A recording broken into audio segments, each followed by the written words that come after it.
comme moi, là, et consort, soulève quelques tonnes de fer, se lève un beau jour et dit « Je suis un garde du corps », c'est pas bon. Le garde du corps, c'est un métier encadré. Et si chacun peut le faire sans inscription, sans identification, sans enregistrement, dans l'informel le plus total, c'est un danger. Et c'est ça qui détériore l'image des policiers. Parce qu'ils peuvent être imités par quelqu'un qui n'est même pas sérieux, qui est seulement costaud, qui n'est pas sérieux, qui n'a même pas un petit papillon pour dire « Oui, c'est vrai, je suis ça ».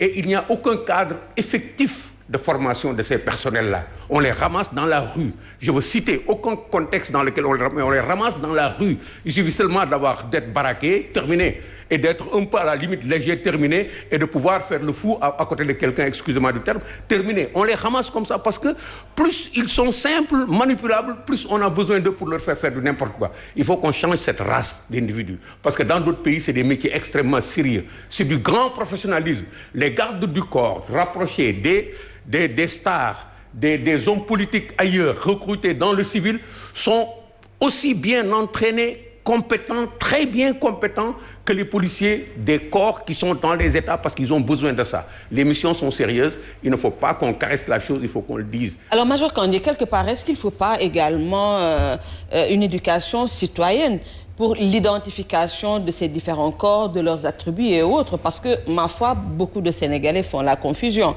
Vous voyez des ASP, certaines confondent des ASP aux forces de l'ordre. Vous voyez également les volontaires qui mettent également des treillis, différents volontaires qui travaillent soit au ministère de l'Environnement, soit au ministère de la Pêche. Ils sont également en pantalon treillis. Est-ce qu'il ne faut pas, quelque part, lors de ces journées de forces armées, qu'on puisse également ouvrir les portes à la population et leur apprendre quelques attributs? C'est-à-dire, pour former des adultes, il faut utiliser de l'andragogie au lieu d'utiliser la pédagogie.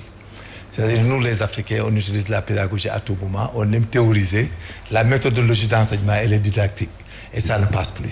C'est-à-dire, les populations actuellement, pour les convaincre et pour les former, il faut faire de l'andragogie. Il faut répondre à leurs attentes. Et comment? Leurs attentes, c'est quoi? Ils veulent comprendre en bonne et due forme qui est policier, qui est gendarme, qui est douanier, qui est autre. Il nous appartient nous-mêmes, comme l'a brossé le commissaire, de faire de sorte que nos gendarmes et nos policiers et autres aient les insignes et les attributs. Pour quelqu'un qui ne sait pas lire? Non, celui qui ne sait pas lire, c'est-à-dire, c'est ce que j'appelle l'andragogie, il pourra voir. C'est la méthodologie, elle est démonstrative. Mais ça répondra aux attentes du citoyen sénégalais. Les forces de sécurité et de défense, la police, la gendarmerie, comme partout dans le monde, il faut qu'on encadre les corps d'abord, qu'on leur donne les équipements adéquats pour qu'ils soient identifiables.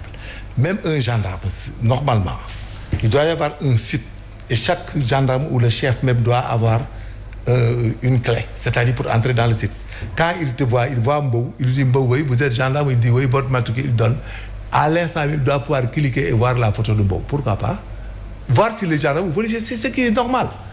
Nonobstant les tenues apparentes, les insignes et les attributs. Il faut qu'il y ait des fichiers même pour les hommes de tenue, pour que même si quelqu'un essaie d'user. Mais pour le Sénégalais qui se fait interpeller par une personne qui porte un pantalon treillis... Mais vous lui demandez, monsieur, vous êtes gendarme, il vous dit, oui, montrez-moi votre pièce. Il demande sa pièce.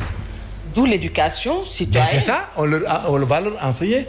Et que toute personne dont l'identité apparente ne vous permet pas de connaître là où il appartient, qu'il est gendarme ou policier, s'il vous intéresse, cette personne, celle vous interpelle, mais vous lui demandez, monsieur, moi je n'arrive pas à vous reconnaître si vous êtes gendarme ou policier, mais montrez-moi votre pièce d'identité. Il vous montre sa pièce d'identité. Et c'est pas tout ce qu'il accepte, hein? Mais d'accord, il n'accepte pas de montrer leur carte professionnelle. Comme vous avez dit, l'andragogie, on va les former à ce que si quelqu'un les interpelle et qu'il n'arrive pas à comprendre s'il est policier ou gendarme, il lui demande sa pièce d'identité. Et maintenant, s'il veut le conduire, il va leur dire que nous allons ensemble dans un commissariat le plus proche ou à la gendarmerie la plus proche. C'est comme ça le système. Mais c'est-à-dire, il y a des citoyens sénégalais aussi, comme vous dites. Mais bon, le principe de base est que nul n'est censé ignorer la loi. Chacun doit comprendre et autres, parce que nous sommes dans un État moderne. Mais malheureusement, il y a des Sénégalais sur lesquels quelqu'un peut abuser à tout moment. C'est pour cela que je vous avais parlé qu'il faut qu'on cherche des tenues bien identifiables, bien homologuées, avec des insignes et des attributs bien connus. Comme vous dites, lors de la journée des forces armées, il y a quelqu'un qui l'a dit, la police, les portes ouvertes, on les appelle, à la police, à la gendarmerie haute, qu'on remette les choses, avoir le courage du commissaire, là, le directeur de la police, qui a parlé de cette anomalie et qui a pris des mesures.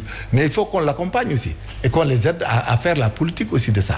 Sur l'information, ce qu'on appelle la communication, pour montrer aux populations. Également sur la répression. Oui, parce mais qu'au là, Sénégal, non, la répression, on fait que parler. Il n'y a pas de répression. Non, il y a énormément de lois. Non, chaque fois que quelqu'un a été pris pour usurpation de fonction, parce que quand tu uses d'une tenue, tu te déclares genre aux policiers quand vous faites une infraction, quand vous agissez sur les populations comme non-escalité, mais on vous arrête pour usurpation de fonction. Si on vous arrête. Ben, si on vous arrête pas, voilà, vous circulez librement. Mais vous savez, la délinquance réelle, on ne peut pas tout le temps, on ne peut pas tout prendre et tout constater.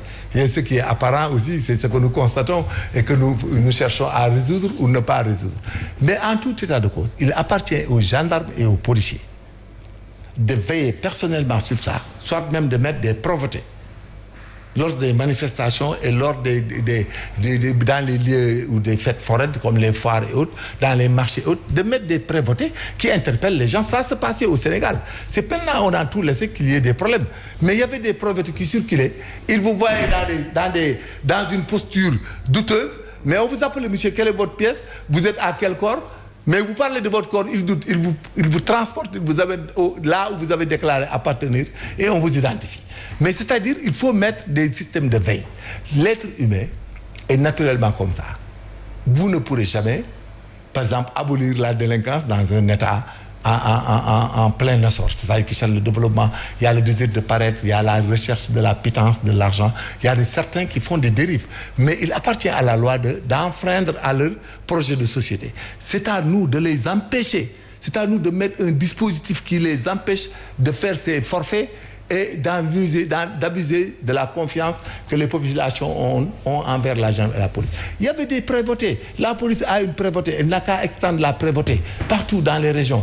La gendarmerie aussi, la prévôté. Il faut extendre et contrôler toutes les personnes qui ressemblent à un gendarme. Vous les interpellez. Même si les gens qui circulent le jour, vous lui demandez, monsieur, vous êtes gendarme, votre pièce. Il vous dit, et le corps auquel il appartient. La police fait de même. Et lors des manifestations, là où le bas blesse, ce sont les manifestations. Ce que nous voyons présentement. Il faut que le GIGN et la BIP prennent des dispositions pour avoir des insignes et des attributs lisibles. C'est ça la vérité aussi. Major, l'approche, à mon avis, l'approche, elle doit être une approche systémique, sans aucun excès de zèle également. C'est ça. Et c'est parce que c'est important, parce que l'avait dit souvent, il peut être un vrai policier, un vrai gendarme, sans aucun attribut. On ne connaît pas son grade, il vous interpelle, votre pièce d'identité, montrez-moi votre carte professionnelle, et c'est le brouhaha total. On vous prend manu militari, on vous conduit. Et je suis sûr et certain que nos hommes de tenue sont assez bien formés, parce qu'au-delà justement du formateur qui est lui-même membre de la famille de la tunique, mais il y a des psychologues qui interviennent, il y a énormément en tout cas de segments en tout cas qui touchent la mentalité par rapport à la réaction morale et par rapport à la réaction psychologique sur le terrain. Quelle attitude l'homme justement de tenue qui intervient sur le terrain doit-il avoir? Et ça c'est important. Mais encore une fois, ceux-là qu'on appelle gros bras, il y a certains qui sont allés se faire former, qui ont une carte aujourd'hui professionnelle. Mais malheureusement, ils ne sont pas encore nombreux. Nous avons vu ce qui s'est passé au mois de mars. Et je rappelle tout le temps que l'histoire du Sénégal n'a pas commencé au mois de mars. Il y a eu des événements malheureux. On peut descendre sous le régime de Wade. On peut revenir sous le régime du président Abdou Diouf, avec les calots bleus, les voitures piégées en 1982, avec le groupe des Chaka. On peut revenir sur véritablement la mise en branle, justement en place, justement d'un noyau de sécurité qui appartenait à l'actuel président de la République et que l'on appelait les marrons du feu. Même l'appellation est violente. Les marrons du feu. Pourquoi le feu? On va mettre le feu où à un moment donné? Donc c'est autant de questions. Aujourd'hui, par rapport à l'approche même